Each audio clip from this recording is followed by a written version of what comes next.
Bonjour, bienvenue dans la série sur le spin. Donc nous avons vu pourquoi un espion ne pouvait pas intercepter la transmission qui utilise la cryptographie quantique, du moins pas sans se faire repérer.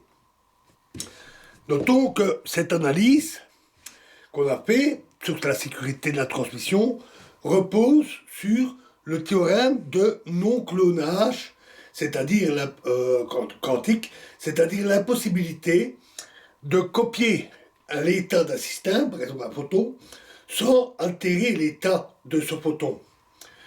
Si l'espion pouvait cloner l'état du photon, sans altérer l'original, il en prendrait alors une copie avant de faire ses mesures et d'envoyer la copie non altérée à Bernard. C'est donc la validité des lois de la mécanique quantique qui servent de garantie à la sécurité de ce protocole. Enfin, une fois l'interception détectée, bien sûr, comme nous l'avions dit, Albert et Bernard n'ont plus qu'à jeter la clé et recommencer le transfert. L'espion pourrait aussi avoir de la chance et faire uniquement les bons choix de mode dans ces mesures. Pour éviter cela, on envoie suffisamment de bits de contrôle. Avec 64 bits, il n'a déjà plus qu'une chance sur 2 exposant 64, c'est-à-dire 18 milliards de milliards, de faire les bons choix. Mais ce n'est pas suffisant. Il faut aussi tenir compte du fait que Bernard n'a qu'une chance sur 4 de détecter l'altération d'un bit. Ce qui ramène il faut que lui-même ait fait le bon choix et que le bit altéré soit dans la mauvaise position. 2 fois une chance sur 2. Et cela ramène le chiffre à 65 535, ce qui est considéré comme insuffisant. Il faut avoir plus de bits de contrôle. 1024 bits garantissent un risque infinitésimal. Mais en plus de tout cela, il faut aussi ajouter des bits de contrôle et de correction d'erreurs pour les parasites, les bruits et les imperfections. Par exemple, les photons qui seraient absorbés accidentellement par la fibre optique ou par le polariseur. Et cela, pas seulement pour avoir, bien sûr, une clé de cryptographie transmise correcte, mais aussi pour éviter de croire que les bits de contrôle ont été altérés par un espion, alors que ce n'est pas le cas, c'est juste un parasite. Et ce qui ferait qu'on répéterait presque indéfiniment le transfert en croyant qu'on est sans arrêt espionné, alors que ce n'est que des parasites, des bruits. Donc il faut pouvoir contrôler, corriger toutes les erreurs que l'on transmet.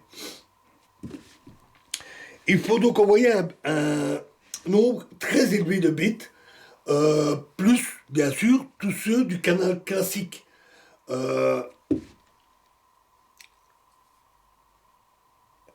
Ainsi que tout ce qui concerne les protocoles et règles qui sont à étudier soigneusement dans le protocole.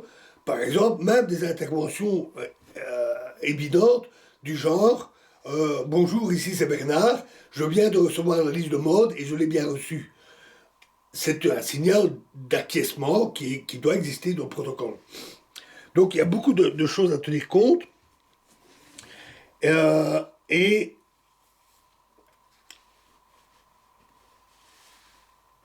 on comprend alors très vite que ce procédé soit assez lent. Il est très gourmand, demande énormément de bits à transférer. De plus, les mesures de polarisation sont loin d'être instantanées. Et c'est donc très lent par rapport au transfert pur et simple de bits cryptés d'un message par le canal classique, la méthode traditionnelle. Il faut envoyer il faut envoyer et échanger des milliers et des milliers de bits ou photons pour transmettre une clé.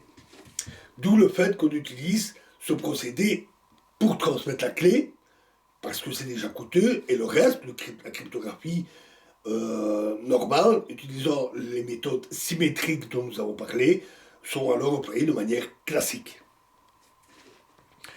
La technique, en plus, est assez difficile à mettre en œuvre. Mais les améliorations évoluent très vite. Les sources de photons uniques sont maintenant devenues courantes. Les fibres optiques de très haute qualité, etc. Tout ça s'est bien développé. Et il y a déjà des usages concrets. Du cryptage quantique, par exemple, en Suisse, lors des élections, pour le vote électronique, les données furent transmises par cryptographie quantique. Les Chinois aussi ont beaucoup progressé et ils ont, par exemple, utilisé un satellite de communication pour transférer des données utilisant le cryptage quantique. Donc les progrès sont considérables. Et donc nul doute que les usages vont se multiplier dans l'avenir assez proche. Mais l'utilisation massive via Internet, qui est souhaitable pour les transactions bancaires et autres, qui se font par milliards chaque jour, ce n'est pas pour tout de suite. Une difficulté étant l'utilisation du canal quantique. Tout le monde ne dispose pas d'une connexion par fibre optique, même si on n'a pas nécessairement besoin d'une connexion par fibre optique chez tous les particuliers. Notamment ceux qui ont un smartphone, évidemment. Eux ne sont pas connectés avec une fibre optique. Et donc, il faut des fibres optiques au niveau des terminaux, des serveurs, et de leur connexion entre eux. Et tout ça nécessite encore d'être bien équipé. Même si les fibres optiques se sont plutôt généralisées ces dernières années, il faut aussi des fibres optiques de très bonne qualité, avec tous les dispositifs adéquats pour le transfert de données quantiques. Et de plus, la portée des fibres optiques est limitée et on doit donc employer sur de longues distances des amplificateurs et des répétiteurs. Et cela pose problème parce qu'ils peuvent altérer l'état quantique du photon. En particulier, si on lit le photon et puis on le réenvoie, on fait une mesure et on perd une partie de l'information.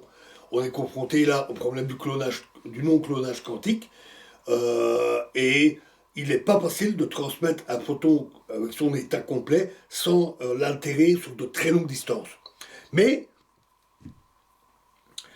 c'est possible.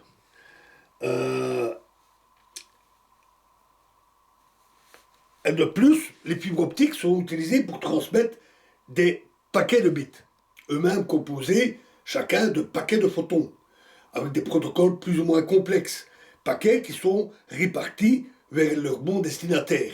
Et ce n'est pas facile de faire cohabiter des photons isolés ou des paquets de photons isolés que l'on ne peut pas altérer.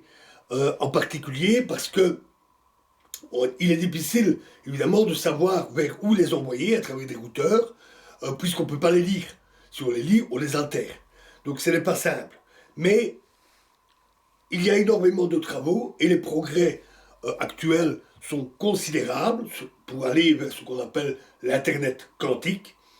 Et il n'y a aucun doute que des solutions seront en place et utilisables par tout le monde, et ce, à moyen terme. Voilà, alors, nous allons finir avec la cryptographie, et dans la prochaine vidéo, nous parlerons de la dernière application que nous allons voir, nous parlerons du calcul quantique. Je vous remercie.